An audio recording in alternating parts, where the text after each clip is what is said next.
Hello again, everybody, and welcome to another edition of Hall County Sports Television. I'm your host, Gary Glenn. There will be 2 new head coaches patrolling the sidelines next season at 2 Hall County schools. At least 2, and maybe some more to come. First, last week, the decision was made to not renew Mike Newton's position. Over 5 years, Newton went 13-37 at West Hall, 2-8 this year. His best season was 5-5. He'll stay at the school the rest of this school year and then decide what he'll do. In an email to me, he said, "I'm sure I will see you on the football field." That's a quote. His son Chandler threw for over 1,100 yards and 10 touchdowns this past season for the Spartans. Then late last week came word that Flowery Branch head coach Lee Shaw, the only one the Falcons have ever had, was resigning to become head football coach and athletic director back in Rabun County, where he graduated from in 1985. He's a former Rabun assistant as well as an alumnus. After a losing record with the Falcons his first 3 seasons, they had an impressive run with 7 straight playoff appearances, reaching the AAA championship in 2008, the Final Four in 2009, and the 4A quarterfinals this year.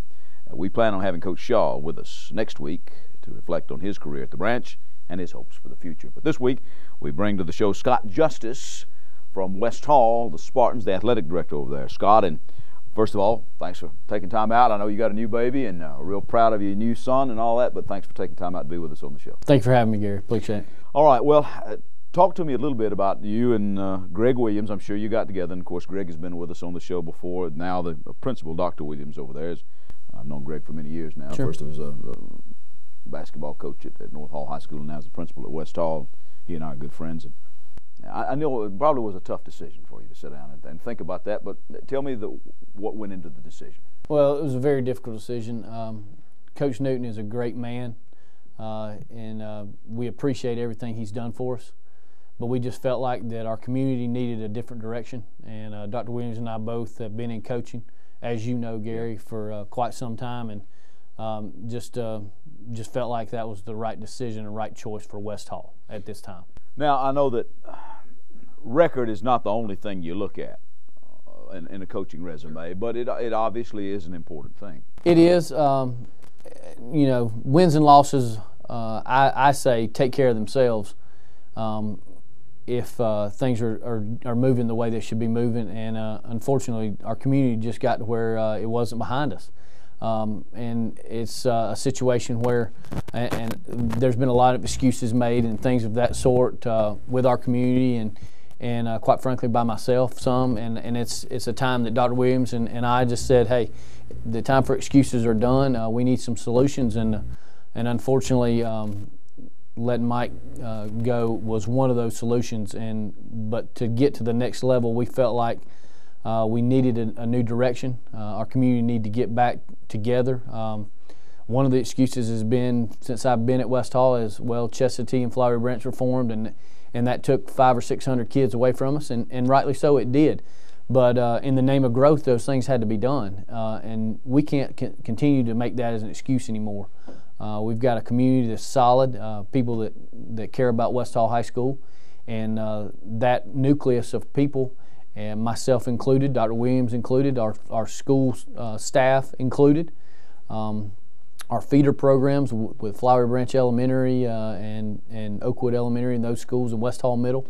We're going to get together and we're going to try to decide on some things, and Dr. Williams and I are, and we're going to do what's in the best of that whole community, living there and kids going to school there, and we're going to do what's best, not only for their football program, but what we feel is best for West Hall. I'm going to talk a little bit more about that in a minute, but let's go back to the football. What are you looking for in a head coach, and where are you looking, and how is the search going? Because we've had a few days now to reflect on this. Sure. We are looking pretty much high and low. I mean, I've had several resumes, probably 40 or 50 by this time. Really? Yeah, it's been folks out there are very interested in West Hall High School, and I'm excited about the applicants that we've had. We've looked some people who've been in college. We've looked some people who've been in head coaching now and before, and also looking at offense coordinators and defense coordinators from around the area. Specifically, some things that we're looking for are those people who have been community based. Some folks that have come into a program may have not been successful, like we have in 2001, 2002 we were successful, and then lately we haven't been. So I'm looking to those kind of folks that understand that it's not a one and done type thing. It's a 3 to 5 year process, and someone who hopefully will make that commitment to be around for 3 to 5 years, because at West Hall, quite frankly, when Dr. Williams was the AD, he picked some great guys, and they all left after 1 year. One to go to be at his alma mater and head coach at a college. And I'm looking for someone who wants to grow roots in Oakwood, Georgia, in Hall County, Georgia, and be a part of West Hall High School community for several years down the road. Now, you've had some success in other sports. Overall, you feel pretty good as the athletic director about the athletic program. You got some things, obviously, you need to tweak here and there, but I mean, absolutely. I can't, and I guess that's the reason why we felt like, I mean, obviously our basketball program, boys basketball program, has been great. I believe it was your guys that just gave us last year the girls all around athletic award. So I mean, it's not that it's just that we're disappointed in our athletics. No, I feel great about being the athletic director of West Hall High School. I just feel like that. I played football in high school. I played for a great man in Jim Lofton, and I know what the school was before he got there, and I know when he got there and what the school turned into.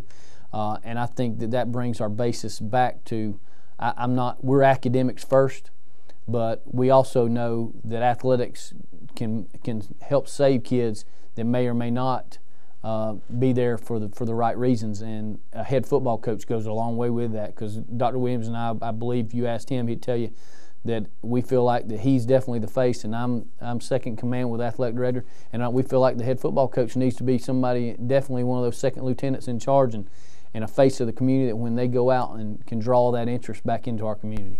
All right. Scott, all right, I played for Coach Jim Lofton too, and you and I are a lot on the same page here, brother.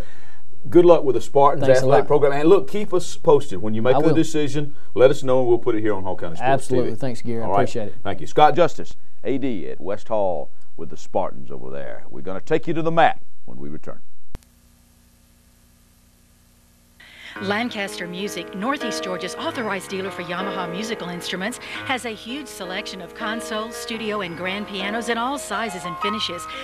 Check out the Yamaha Disclavier self-playing piano and award-winning Clavinova digital pianos that never need tuning. For gifts to delight any musician, Lancaster Music has keyboards, band and orchestra instruments, guitars, music books, and accessories. Lancaster Music, a musical tradition since 1949. Finally, a real gym in town for everybody, from folks just wanting to get in shape to world-class powerlifters and bodybuilders. Iron Beast Barbell features elite trainers from MMA, strongman, general fitness and weight loss, to cross-training, sports-specific, wrestling, even professional sports massage and wellness. Iron Beast Barbell, a 12,000 square foot facility with 24/7 access and no contracts. Home of the national champion Georgia Iron Dogs and national level bodybuilder Cheryl Cook. Voted Gym of the Month by bodybuilding.com. Iron Beast Barbell, located in the Gainesville Market Center behind Arby's and Chick-fil-A, 622 Shallowford Road, Gainesville. If you've suffered storm damage or just want to upgrade your home, then turn to Rock Solid Construction. Rock Solid specializes in new roofs, room additions, porches, decks, custom interior trim, and even finished basements. Let the experts at Rock Solid Construction improve your home with new trim, new posts for the porch, or maybe even upgrade your deck with synthetic boards. No more rotting or warping. Call 678-300-0702 for your free estimate. That's 678-300-0702. Rock Solid, done right the first time. Your one-stop spot for complete auto repair is the Auto Works shop on Sprout Springs Road. On everything from oil changes to brakes, new and used tires and tune-ups, even the big jobs like transmissions. The specialists at the Auto Works can have you up and running just like that. You talk about value. The Auto Works will not be undersold on used tires or any locally priced repair job. Ask about special discounts for students and teachers with your ID.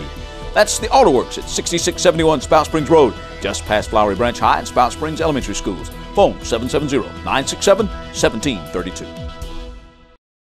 Welcome back to the show, everybody. I'm Gary Glenn, and this is Hall County Sports. Turning to the mat, guys. This particular segment led by the heavier weight classes, most outstanding wrestler, 182-pounder Forrest Pribish.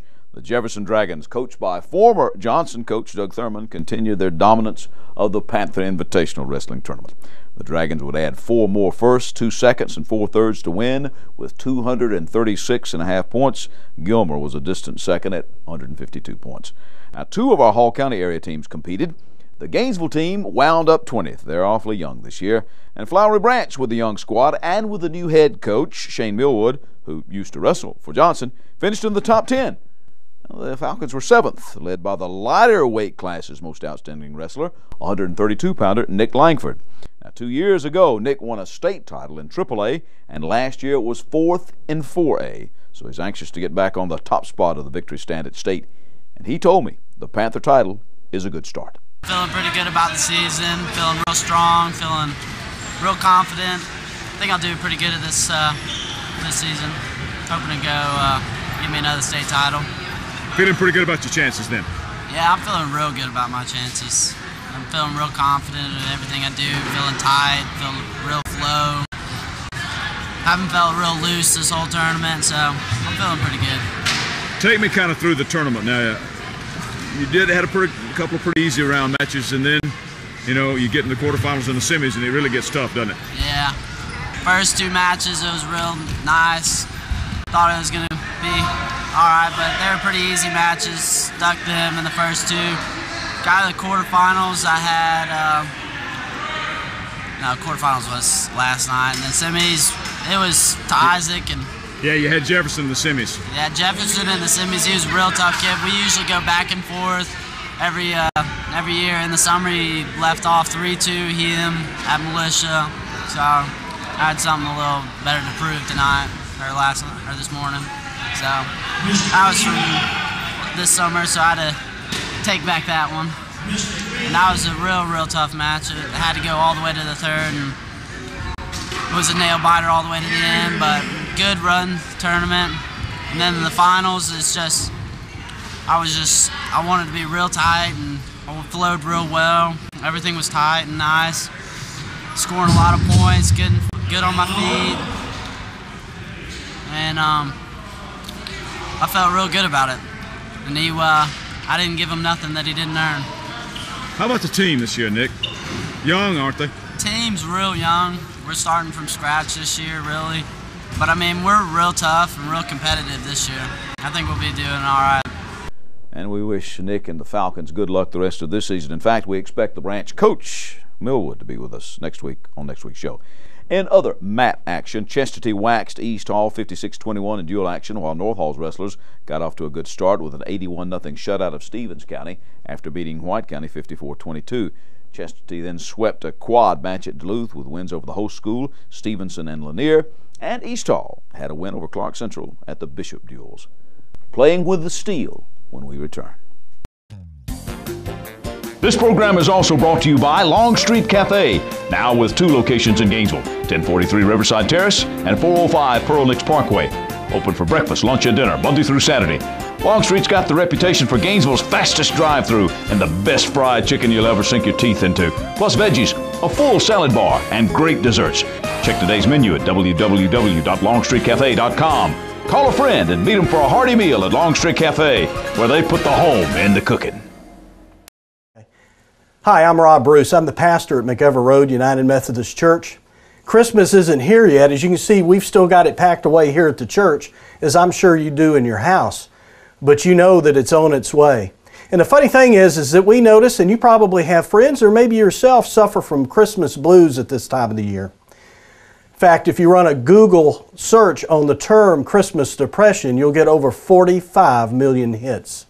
There's a famous theologian that theorizes the reason for this is that we are so attached to Christmas as a child with feelings of belonging and feelings of fun that when we don't have those as adults that we become depressed. In fact, he goes on to say that the stories of Scrooge and the Grinch actually tell the story of what happens to us now as adults really better than almost the Bible. Not exactly, but almost. Well, in light of that, if you're feeling a little bit blue this Christmas, we're inviting you to come to our church, McEver Road United Methodist, and participate with us in an Advent sermon series from November 27th till Christmas Eve. The series will be on dealing with Christmas depression as seen through the eyes of the Grinch when it's laid next to the Christmas story. And that'll be at all 3 services, November 27th through Christmas Eve. The title of the series is Somehow or Other It Came Just the Same. And somehow or other, these decorations will be in the church then. Why don't you come and see? We're back. I'm Gary Glenn, and this is Hall County Sports. And it was deja vu all over again. A sweep for Team USA at the Global Powerlifting Alliance, the GPA Bench Press and Powerlifting Raw World Championships at the Clarion Hotel in Jonesboro this past weekend. Just as in late September in the equipped classes, World United Amateur Powerlifting Federation, Team USA swept both the bench and full power team awards. Also, just as in September, a number of the Georgia Iron Dogs, headquartered at Iron Beast Barbell in Gainesville, were a key part of the Team USA wins. Georgia Iron Dog Tim T. Moon of Gainesville got a little bit out of his comfort zone lifting last Thursday. You see, lately T has been lifting in the equipped meets, which do allow the lifters to use the special shirts and suits in competition. Raw meets only allow wrist and knee wraps and weight belts. Well, the groove may have been different, but the result was the same. Another world bench press title for the 47-year-old Moon, lifting in the Masters men's 125-kilogram weight class. Moon, at a body weight of about 268.5, successfully lifted 473.99 pounds to set a new world record in the class. He also helped Team USA bring home the team bench title. For Moon, it was his 5th world championship since late September. He earlier had won both the Masters and Open championships in the WAP meet and the World Association of Benchers and Deadlifters meet. Real good day, exciting. Thank God he's made me strong, and liked winning the team trophy as well. All my buddies bringing home the USA team trophy, so I was happy about that. Had a really good time with the guys. First Raw championship in a while. How was that? Well, it's different. Messed with my psyche a little bit. The groove coming down is a little different in Raw than it is with a shirt on, so I had to focus a little more mentally on trying to get that right. But overall, good day. Good day. Felt strong. Won. Still disappointed I didn't get what I wanted, but can't complain. Hampton, Georgia's Chris Foster was second to Moon in the class. He had a press of around 429.9 pounds, and Rocky Tilson of up around Indianapolis was third with 259.04. I again had the honor to sing the national anthem and serve as Team USA bench captain, and I managed to win my 2nd world title of the year and 5th in my career with a victory in the Masters men's 55, 59-year-old 90-kilogram class, weighed in the day before at about 196 and change. I was successful on my first 2 lifts, the second lift of 145 kilograms, which is a little under 320. I did miss the lockout with my left arm at about 341 pounds, missed it by a few inches in an attempt to break my existing world record at the time. Robert Kuhn of Peoria, Illinois was runner-up in the class at a little over 313 pounds on his bench. Now, as I said, this gives us a sweep of the equipped and raw bench championships of the World Associations, which the APC, the American Powerlifting Committee, is associated with, so we've had a great year. Now, we also collected 3 Best Lifter awards on the bench day. The Women's Best Lifter Award went to Dana Tripp of Grayson, Georgia, who took the Masters Women's Best Lifter plaque after winning the Women's Submaster 115-pound weight class, beating her own world record with a new mark of 40 kilograms. That's a little over 88 pounds. The Men's Open Best Lifter Award went to Trey Haig of Grovetown, Georgia, in the 82.5-kilogram class. That's about 182 pounds. He had a lift of over 347 pounds. The Masters Men's Best Lifter went to Woodstock, Georgia's Tom Sisk, in the 75 to 79 age group. That's right, 75 to 79, 90-kilo class. Sisk lifted an amazing 140 kilograms, almost 309 pounds. Tom tells me he's the only man in the world that he knows of over 75 years old at any weight class that's ever had a competition bench of over 300 pounds. So I'm proud of all the American lifters and the effort they gave. In fact, Dana Tripp's husband, Russ, also got in on the world records. He had a press of over 286 pounds, almost 287, in the Masters men's 40 to 44-year-old 75-kilogram, 165-pound class. The Tripps, by the way, also members of the Georgia Iron Dogs, headquartered at the Beast in Gainesville. Now, let's go to full power. On Friday, one of the newest members of the Iron Dogs, White County's Dylan Wagner, not only won his 18 to 19-year-old 125-kilogram class in full power, that's the squat, bench, and deadlift, but he also took the Best Lifter Award for his group with a world record total of 792.5 kilograms, or over 1,747 pounds. Now, on Saturday, Iron Dog Renee Holguin of Claremont, winning in the 82.5-kilogram class, he pulled a world record of around 552 pounds on the deadlift at a body weight of only about 179 pounds. Now, this past Sunday saw 2 more Iron Dogs make their mark. Dwan Johnson of Gainesville had a world record on the squat with an effort of 403 kilograms. That's 888.45 pounds. That's right, a squat of almost 900 pounds. He took the title in the men's open 140-plus kilo class. He had a total of 903 kilos. That's 1990.75 pounds. He actually finished third in the best lifter standings behind repeat winner Mauro Spinardi of Argentina and Zahir Kudryarov of Azerbaijan. Dwan did add a bench of almost 452 pounds and a deadlift of over 650 pounds to his squat. For Spinardi, he broke his own world records in the squat with around 843.26 pounds and in the deadlift of 341 kilograms, or almost 698 pounds, on his way to a new world record total of 956 kilograms, over 2,000 pounds. In fact, 2,107.6 or thereabouts. And of course, he won his 125 kilogram open class. His bench of about 485 pounds equaled his world record. Kudryarov had the heaviest bench of the meet at 230 kilograms. That's over 507 pounds, on his way to winning the open 110 kilo class with a total of 1,895.96 pounds. Now, let's recognize Iron Dog Landon Jameson of Sewanee. It was his first ever powerlifting meet, and he finished third in the world behind Spinardi and fellow American Brandon Scarborough. He had a total of about 1,433 pounds, squatted almost 502, benched over 413, and deadlifted over 518. Helping out on Team USA Full Power were some women, Ariel Bullmash of Alpharetta and the 16 to 17-year-old 60 kilogram, that's a little over 132-pound body weight. She had a first place and a best lifter with a world record total of 317.5 kilograms, almost 700 pounds. Megan Sawyers also won the 18-19 82.5 kilogram class. She had a 382.5 kilogram total. Darrell Horde of Austell won the Masters men's best lifter in full power by totaling 825 kilos, 1,818.8 pounds. He won the Masters men's 40 to 44-year-old 125 kilogram class. Columbia's 51-year-old Julio Samper, who won the Masters men's 50 to 54-year-old 110 class at 1,515.66 pounds, was second in the Masters best lifting standings. Now, also on Team USA on the bench press team, Pine Lake, Georgia Mayor Greg Zaras won the Masters men's 45 to 49 82.5 kilo class, was second in the open division with a lift of about 226 pounds on the bench. Commerce's Kendall Dean won the Masters 45 49-year-old 220 plus class by pressing a little over 281 pounds. Uwe Thorman of Tampa, Florida took the 50 to 54-year-old super heavyweight class with a lift of about 320 pounds. Jefferson's Trey McConnell won the 242 and change men's open class. He pressed 297.62 pounds. Dustin Minks of Boonville, Indiana won the open and submasters 308-pound class with a lift of over 402 pounds on the bench. That did set a submaster world record for the weight class. Zach Z-Man Presley of Griffin won the 50 to 54-year-old 242s with his lift of about 380 and change. And Jody Seabolt of Banks County took the men's junior 125 kilo class with a bench of about 418, actually almost 419 pounds. And it was a world record for the class as well. Mariela Contihino of Brazil won the women's open best bencher award by taking the 60 kilogram class with a lift of 231.48 pounds. Now, the weight class is only a little over 132.